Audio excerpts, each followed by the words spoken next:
नमस्कार, आप देख रहे हैं आज तक अभी तक न्यूज। आइए हम बढ़ते हैं आज की खास खबरों की ओर। इंदौर आर्थिक राजधानी कहा जाने वाला शहर, ट्रैफिक पुलिस में पदस्थ अखिलेश साहू ऐसा ट्रैफिक पुलिस को बदनाम करने वाला चेहरा।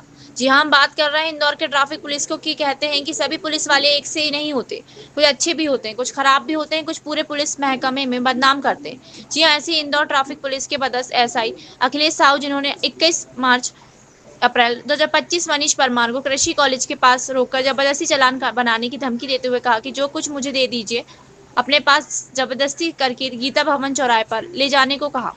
जब मनीष परमार ने विरोध किया तो इसका थप्पड़ मारा, जिसमें वह डर गया। वह अपने ओला स्कूटर के साथ उनके साथ जाने को तैयार हो गया। अखिलेश साहू ने गीता भवन को बोलकर मनीष साहू के सेंट नर्वेंट स्कूल पर रोककर कहा कि मुझे 500 दे दीजिए, मामला यही रफा दफा कर दिया जाएगा। मनीष साहू ने पैसे देने से मना कर दिया। मेरे पास पैसे नहीं है, आप चालान बना दीजिए, हम कोर्ट में भर देंगे अपना चालान। तो Akhilesh Sahu viral less set उसके आग पर मार दिया, जिससे गंभीर चोट आई, उसको कम दिखाई देने लगा। मनीष परमार अपनी जान बचाकर वहां से भाग गया और अपने भाई को लेकर आया तो अखिलेश परमार उसकी माफी मांगने लगे, कहने लगे गलती हो गई है, हमें पता नहीं था आपको भाई है क्या, ट्रैफिक पुलिस इस हद तक गिर जाएगी। लोगों को पैसे न देने पर उनके साथ मारपीट पर निर्दोष को भी सजा देने का हक क्या ट्रैफिक पुलिस के पास है? सिर्फ और सिर्फ गुंडागर्दी दिखा रहे हैं ट्रैफिक पुलिस के अखिलेश साहू। अब देखना यह है कि अखिलेश साहू के ऊपर कोई कार्रवाई की जाएगी या नहीं। इससे पहले भी कोई मामले नहीं आए, कई मामले आए हैं, लेकिन पुलिस वालों ने अपने साथी को हमेशा बचाया। इस बार देखना ये होगा कि क्या फरियादी सिर्फ फरियाद करता ही रह जाएगा या इंसाफ भी मिलेगा। इंदौर से संवाददाता बीबी सिंह की रिपोर्ट।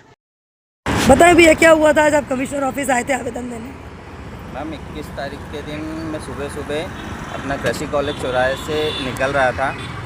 सिग्नल बंद होने के बाद में से आधा सिग्नल बंद हो गया था और मैं बीच स्क्वायर पे आ गया था, तो मैंने गाड़ी आगे बढ़ा दी। सामने अखिलेश साहू जी, एक स्टार एएसआई है ट्रैफिक के, वो सामने खड़े थे। उन्होंने हाथ दिया, मैंने गाड़ी रोक दी। मैंने गाड़ी रोक के इनसे पूछा कि सर बताएं, तो इन्होंने कहा कि लाइसेंस दे दो, तो गाड़ी साइड में लगाओ, पहले तो चाबी मुझे हाथ में दो। मैंने कहा सर चाबी नहीं लगती है, मेरी ओला स्कूटर है। तो उसके बाद में फिर इन्होंने मुझे आपकी ओला स्कूटर इलेक्ट्रॉनिक है? इलेक्ट्रॉनिक गाड़ी है। इन्होंने मुझे बोला कि आपके 1500 रुपये के चालान बनेंगे, आपके 3 चालान बनते हैं। मैंने पूछा सर किस किस चीज़ के? इन्होंने कहा कि आपने एक रेड लाइट जंप की है, एक आप रॉन्ग साइड से आ रहे हो। जब मैं पिपले आना से सीधे जा रहा हूँ तो रॉन्ग साइड से आने का तो कोई सवाल ही नहीं बनता। फिर भी इन्होंने कहा, फिर मुझे इन्होंने डांट दिया कि मुझसे बदतमीजी नहीं करेगा, ऐसा वैसा। मैं चुप हो गया। उसके बाद में इन्होंने मुझसे लाइसेंस ले लिया और बोलते हैं कि बोले आप एक काम करो, 1500 का चालान हो रहा है, कितना पैसा दे सकते हो ये बताओ। तो मैंने कहा साहब पैसा मेरे पास कुछ भी नहीं है, मैं कैश पेमेंट नहीं कर पाऊँगा, आप कोर्ट का चालान कर दीजिए। कोर्ट का चालान इनने बोले कि नहीं आप अभी बताओ कि जो भी है स्पॉट पे बताओ। मैंने कहा सर मैं नहीं करूँगा, आप जो भी है आप यहीं पर वो चालान बना दीजिए। तो ये बोलते गीता भवन चलना पड़ेगा। मैंने कहा सर तो आपने गाड़ी यहाँ रोकी है, गाड़ी कहाँ रोकी थी आपकी? कृषि कॉलेज चौराहे पे। ये बोलते गीता भवन चलो। मैंने कहा सर मैं गीता भवन क्यों चलूँ आपके साथ में? तो इन्होंने उठा के मुझे गाली दी, माँ की गाली दी और एक झापड़ मार दिया। मैंने इनसे बोला सर आप मार नहीं सकते हैं, आपको मारने का कोई हक नहीं है, आपने मुझे झापड़ क्यों मारा? ये बात वहीं पर जो पीछे मोची बैठा हुआ था उसने और उसके कुछ कस्टमर वगैरह वहाँ पे और भी लोग थे, उन्होंने सब ने देखा कि इनने मुझे झापड़ मारा। उसके बाद में इन्होंने ज़बरदस्ती मेरा हाथ पकड़ा, मेरी गाड़ी स्टार्ट करवाई और पीछे मेरी गाड़ी पर बैठकर ओला स्कूटर पे बैठ के ये मुझे गीता भवन तक लेकर जाने के लिए मजबूर किया। मैं लेकर गया भी, ठीक है।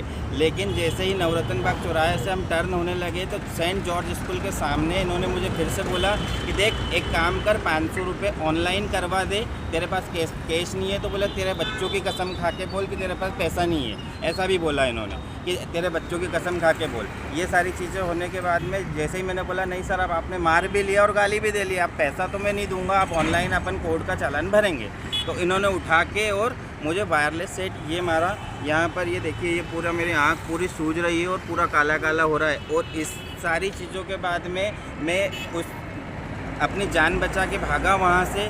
थोड़ी देर के बाद में मेरे भैया को लेकर आया तो इन्होंने मेरे भाई के सामने कबूल किया कि भाई साहब मुझसे गलती हो गई है, मैंने जो मारा है वो मुझसे गलती हो गई। एफआईआर की है? मैम एफआईआर मैंने ऑनलाइन की है, क्योंकि जब मैं थाने पे गया तो 3 थाने पे गया मैं, तीनों थाने वालों ने मुझे ये बोला तिलक नगर गया तो बोलता है हमारा क्षेत्राधिकार नहीं है, पलासिया वालों का है। पलासिया गया तो पलासिया वालों ने बोला हमारा क्षेत्राधिकार नहीं है, आप संयोगितागंज जाओ। संयोगितागंज गया तो संयोगितागंज वालों ने ये बोल के टाल दिया कि डीसीपी साहब के पास में शिकायत जाएगी, उसके बाद में जो होगा वो करेंगे, हम आपकी शिकायत नहीं लेंगे। मैम इसके बाद में मुझे ये मैंने शिकायत भी कमिश्नर कार्यालय में दी है। ये सारी चीज़ें होने के बाद में कि मैं वहाँ से मुझे आँखों में तकलीफ़ ज़्यादा हो रही थी और मेरी आँख में अभी बहुत ज़्यादा धुंधलापन आ रहा है, ये आँखों में लगी हुई है। और ये यहाँ पर चश्मा पहना हुआ था उसका भी काफ़ी निशान बन गया, मुझे अंदर जख्म भी गहरा है और ये सब ब्लड भी जमा अभी हुआ आप क्या है। चाहते हो? मैम अभी तो मैं ये चाहता हूँ कि मेरा मेडिकल हो और मुझे ट्रीटमेंट मिले, ना तो मेरा ट्रीटमेंट हो रहा है। प्रशासन से आप क्या चाहते हो? प्रशासन से मैं ये चाहता हूँ कि सख्त से सख्त कार्रवाई हो इनके ऊपर। आपका नाम? मनीष परमार नाम है मेरा।